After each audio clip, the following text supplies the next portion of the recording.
അപ്പോൾ നമ്മൾ ഇന്ന് നോക്കാൻ പോകുന്നത് ഫെബ്രുവരി മാസത്തെ വാഹന ലോകത്തെ പുതിയ വാർത്തകളും വിശേഷങ്ങളുമാണ്. അപ്പോൾ ഇനി അങ്ങോട്ട് ഇതുപോലെ എല്ലാ മാസവും ഒരു ഓട്ടോ അപ്ഡേറ്റ് വീഡിയോ ഉണ്ടായിരിക്കുന്നതായിരിക്കും. അപ്പോൾ ഒരുപാട് അപ്ഡേറ്റുകളും ന്യൂസുകളുമാണ് കഴിഞ്ഞ മാസം നമുക്ക് ലഭിച്ചത്. ഫെബ്രുവരി മാസം മുതൽ കഴിഞ്ഞ ആഴ്ച വരെയുള്ള എല്ലാ അപ്ഡേറ്റുകളും ഉൾപ്പെടുത്തിയിട്ടായിരിക്കും ഈ വീഡിയോ. അപ്പോൾ ഇതൊരു വലിയ വീഡിയോ തന്നെ ആയിരിക്കും. അപ്പോൾ അധികം ലാഗ് അടിപ്പിക്കാണ്ട് നമുക്ക് ഏതൊക്കെയാണ് അപ്ഡേറ്റുകൾ എന്ന് നോക്കാം. അപ്പോൾ ആദ്യം നമ്മൾ 4 വീലറുകളുടെ ഭാഗത്തേക്കാണ് പോകുന്നത്. അവിടെ മാരുതിയുടെ ആദ്യത്തെ EV കാറായ വിറ്റാര ഇപ്പോൾ ലോഞ്ച് ചെയ്യാൻ വേണ്ടി ഇങ്ങനെ റെഡിയായി നിൽക്കുകയാണ്. അപ്പോൾ അതിൻ്റെ കുറച്ച് ക്രാഷ് ടെസ്റ്റ് ഫോട്ടോസ് പുറത്തു വന്നിരുന്നു. എന്നാൽ അത് ഒഫീഷ്യലി BNCAP അല്ലെങ്കിൽ GNCAP ക്രാഷ് ടെസ്റ്റിൻ്റെതല്ല എന്നാണ് പുറത്തു വരുന്ന റിപ്പോർട്ടുകൾ. എന്തായാലും ഗ്ലോബൽ മാർക്കറ്റിൽ അവതരിപ്പിക്കുന്ന കാർ ആയതുകൊണ്ട് തന്നെ സുരക്ഷയുടെ കാര്യത്തിൽ ബ്രാൻഡ് ഒരു വിട്ടുവീഴ്ചയും തയ്യാറാകില്ലെന്ന് വേണം കരുതാൻ. മാത്രമല്ല ഇപ്പോൾ മാരുതിയാണെങ്കിൽ സേഫ്റ്റിയുടെ കാര്യമൊക്കെ നല്ല രീതിയിൽ ശ്രദ്ധിച്ചു വരുന്നുമുണ്ട്. ചൈനീസ് ബാറ്ററി ഭീമനായ BYDയിൽ നിന്നുള്ള ലിഥിയം അയൺ ഫോസ്ഫേറ്റ് ബ്ലേഡ് സെല്ലുകളാണ് ഈ വിറ്റാരയിൽ ഉപയോഗിക്കുന്നത്. 49 kWh 61 kWh എന്നീ 2 ബാറ്ററി പാക്ക് ഓപ്ഷനിലെ 10ഓളം എക്സ്റ്റീരിയർ കളർ ഓപ്ഷനിലാവും ഈ വാഹനം ഷോറൂമിൽ എത്തുക എന്നാണ് കമ്പനി അറിയിച്ചിരിക്കുന്നത്. ഇതിലെ 6 സിംഗിൾ ടോണും 4 ഡുവൽ ടോൺ ഓപ്ഷനുകളുമാവും ഉണ്ടാവുന്നത്. മാരുതിയുടെ ഭാഗത്തു നിന്നുള്ള മറ്റൊരു അപ്ഡേറ്റ് എന്താണെന്ന് വെച്ചാൽ നമ്മുടെ സിയാസ് ഈ വർഷം ഏപ്രിലോട്ട് ഡിസ്കണ്ടിന്യൂ ചെയ്യാൻ പോവുകയാണ്. മാർച്ചിൽ ഉൽപ്പാദനം നിർത്തിയിട്ട് ഏപ്രിൽ ഇതിന്റെ വിൽപ്പനയും നിർത്തുമെന്നാണ് പുറത്തു വരുന്ന റിപ്പോർട്ടുകൾ. ജനങ്ങളെ SUVന്റെ പിറകെ പോകാൻ തുടങ്ങിയതോടെ മിഡ് സൈസ് സെഡാനുകളുടെ ഡിമാൻഡ് കുറഞ്ഞതാണ് സിയാസ് ഡിസ്കണ്ടിന്യൂ ചെയ്യാനുള്ള കാരണമെന്നാണ് എനിക്ക് തോന്നുന്നത്. എന്താണ് നിങ്ങളുടെ അഭിപ്രായം എന്നതിനെ കുറിച്ച് താഴെ കമന്റ് അറിയിക്കുക. ദെൻ ഇതാണ് മാരുതിയുടെ പുതിയ ഒരു 7 സീറ്റർ വാഹനം. നമ്മുടെ ഗ്രാൻഡ് വിറ്റാരയുടെ 7 സീറ്റർ പതിപ്പാണ് ഇത്. മാരുതി സുസുക്കി Y70 എന്ന കോഡ്നാമാണ് ഇപ്പോൾ ഈ വണ്ടിക്ക് കൊടുത്തിട്ടുള്ളത്. ഇതിന്റെ കൂടുതൽ വിശദാംശങ്ങൾ വരും ദിവസങ്ങളിൽ വരുന്നതായിരിക്കും. അവിടെ നമ്മൾ ടാറ്റയുടെ ഭാഗത്തേക്ക് പോവുകയാണെങ്കിൽ ടാറ്റയുടെ അവിനിയ ഈ വർഷം തന്നെ ഉണ്ടാവും. മേ ബി ഈ മാർച്ച് അവസാനം തന്നെ അതിന്റെ ലോഞ്ച് ഉണ്ടാവുമെന്ന് നമുക്ക് പ്രതീക്ഷിക്കാം. ഏകദേശം 25 ലക്ഷം രൂപയാവും എക്സ്ഷോറും വില എന്നാണ് ഇപ്പോൾ പുറത്തുവരുന്ന റിപ്പോർട്ടുകൾ. കൂടാതെ കഴിഞ്ഞ മാസം ഒരു സ്പെഷ്യൽ എഡിഷൻ കൂടി പുറത്തിറക്കിയിട്ടുണ്ട്. ഹാരിയറിന്റെയും സഫാരിയുടെയും സ്റ്റെൽത്ത് എഡിഷൻ ആണ് പുതുതായി പുറത്തിറക്കിയത്. സഫാരിയുടെ 27 വർഷത്തെ സ്മരണക്കായിട്ടാണ് ഈ ലിമിറ്റഡ് എഡിഷൻ പുറത്തിറക്കിയത്. പിന്നെ 2027 ആകുമ്പോഴേക്കും രാജ്യത്ത് 4 ലക്ഷം ചാർജിംഗ് പോയിന്റുകൾ സ്ഥാപിക്കുമെന്നുള്ള ഒരു പദ്ധതിയും ടാറ്റ കഴിഞ്ഞ മാസം അനൗൺസ് ചെയ്യുകയുണ്ടായി.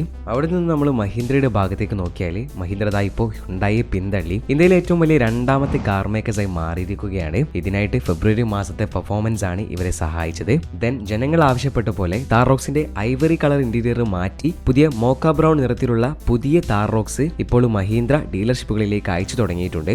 ദെൻ മഹീന്ദ്രയുടെ സ്കോർപിയോൻ ബേസ് ചെയ്തിട്ടുള്ള ഒരു പിക്കപ്പ് ട്രക്ക് മുമ്പ് മഹീന്ദ്ര ദക്ഷിണാഫ്രിക്കയിൽ പ്രദർശിപ്പിച്ചിരുന്നു. ഏകദേശം അതുപോലെയുള്ള ഒരു മഹീന്ദ്ര പിക്കപ്പ് ട്രക്ക് ഇന്ത്യയിൽ പരീക്ഷണോട്ടം നടന്നതിന്റെ കുറച്ച് വീഡിയോസും ഫോട്ടോസും പുറത്തു വന്നിട്ടുണ്ട്. ഇതാണ് ആ സാധനം. ഒന്നുകിൽ ഒരു കൊമേഴ്ഷ്യൽ വാഹനമോ അല്ലെങ്കിൽ ഒരു ഹൈലക്സ് പോലുള്ള ഒരു ലൈഫ് സ്റ്റൈൽ വാഹനമോ ആവാം. പിന്നെ അടുത്തൊരു മേജർ അപ്ഡേറ്റ് നമ്മുടെ ടെസ്ലന്റെ ഭാഗത്താണ്. ടെസ്ല ഇന്ത്യയിലേക്ക് വരാൻ പോവുകയാണ്. ഈ വർഷം ഏപ്രിൽ മുതൽ വാഹനത്തിന്റെ സെയിൽ ആരംഭിക്കുമെന്നാണ് പുറത്തു വരുന്ന റിപ്പോർട്ടുകൾ. ഇതിനായി മുംബൈയിലും ഡൽഹിയിലും ഷോറൂമുകൾ ഇവർ സ്ഥാപിച്ചു തുടങ്ങിയിട്ടുണ്ട്. പിന്നെ ടൊയോട്ടയുടെ ഭാഗത്ത് നിന്നും ടൊയോട്ട ഇന്ത്യയിൽ ലാൻഡ് ക്രൂയിസർ അഗൈൻ ലോഞ്ച് ചെയ്തിരിക്കുകയാണ്. 2.31 കോടി രൂപ മുതൽ 2.41 കോടി രൂപ വരെയാണ് ഈ വാഹനത്തിന്റെ വില. ZX വേരിയന്റിന് പുറമെ ഓഫ് റോഡിംഗ് ഫീച്ചേഴ്സ് ഉള്ള GRS വേരിയന്റും ഇന്ത്യയിൽ ടൊയോട്ട ലോഞ്ച് ചെയ്തിട്ടുണ്ട്. പിന്നെ നമ്മുടെ BMW M3യുടെ ഒരു ഇലക്ട്രിക് പതിപ്പ് 2020 ആകുമ്പോഴേക്കും വിപണിയിലെത്തുമെന്ന് അറിയിച്ചിട്ടുണ്ട്. അതിന്റെ ഒരു പ്രോട്ടോടൈപ്പും ഇപ്പോൾ പുറത്തുവിട്ടിട്ടുണ്ട്.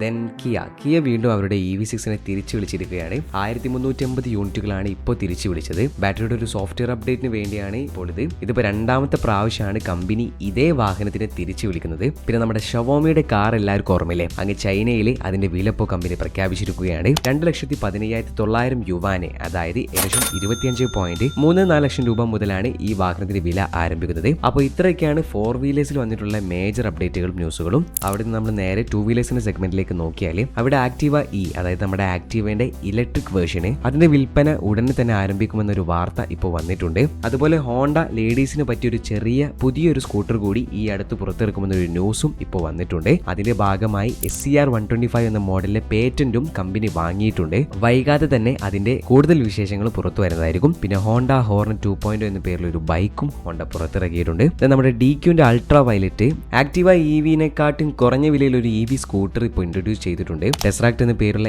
ഈ സ്കൂട്ടറിന് വെറും 1,20,000 രൂപയാണ് എക്സ്ഷോറും വില. എന്നാൽ ആദ്യം ബുക്ക് ചെയ്യുന്ന 10,000 പേർക്കാണ് ഈ വിലക്ക് വണ്ടി കിട്ടുക. അതിനുശേഷം വില 1,40,000 രൂപയായി ഉയരുമെന്നും കമ്പനി അറിയിച്ചിട്ടുണ്ട്. സിംഗിൾ ചാർജിൽ 261 കിലോമീറ്റർ ആണ് ഈ വാഹനത്തിന്റെ റേഞ്ച്. ഇതോടൊപ്പം ഷോക്ക് വേവ് എന്ന പേരിലുള്ള ഒരു മോഡലും കൂടി അൾട്രാവയലറ്റ് പുറത്തിറക്കിയിട്ടുണ്ട്. ദെൻ നമ്മുടെ യമഹയും വൈകാതെ തന്നെ ഈ സെഗ്മെന്റിലേക്ക്, അതായത് EV സ്കൂട്ടറിലേക്ക് വരുന്നതായിരിക്കും എന്നൊരു റിപ്പോർട്ട് ഇപ്പോൾ പുറത്തു വന്നിട്ടുണ്ട്. വൈകാതെ തന്നെ അതിന്റെ വിവരങ്ങളും പുറത്തു വരുന്നതായിരിക്കും. ദെൻ ജാവ അവരുടെ 350ന്റെ പുതിയൊരു ലിമിറ്റഡ് എഡിഷൻ പുറത്തിറക്കിയിട്ടുണ്ട്. ജാവ 315 ലെഗസി എഡിഷൻ എന്ന പേരിലുള്ള ഈ വാഹനം വെറും 500 പീസുകൾ മാത്രമാണ് നിർമ്മിക്കുന്നത്. 1,98,950 രൂപയാണ് ഈ വാഹനത്തിന്റെ എക്സ്ഷോറൂം വില. ദെൻ അപ്രില്ല ഒരു പുതിയൊരു ബൈക്ക് ലോഞ്ച് ചെയ്തിട്ടുണ്ട്. ടൂണോ 457 എന്ന പേരിലുള്ള ഈ ബൈക്കിന്റെ വില 3.95 ലക്ഷം രൂപയാണ്. പിന്നെ നമ്മുടെ അപ്പാച്ചയുടെ പുതിയ മോഡല് അപ്പാച്ചെ RTX 300 ഈ വർഷം സെപ്റ്റംബർ മാസങ്ങളിലാവും ലോഞ്ച് ചെയ്യുന്നുണ്ടാവുക. പിന്നെ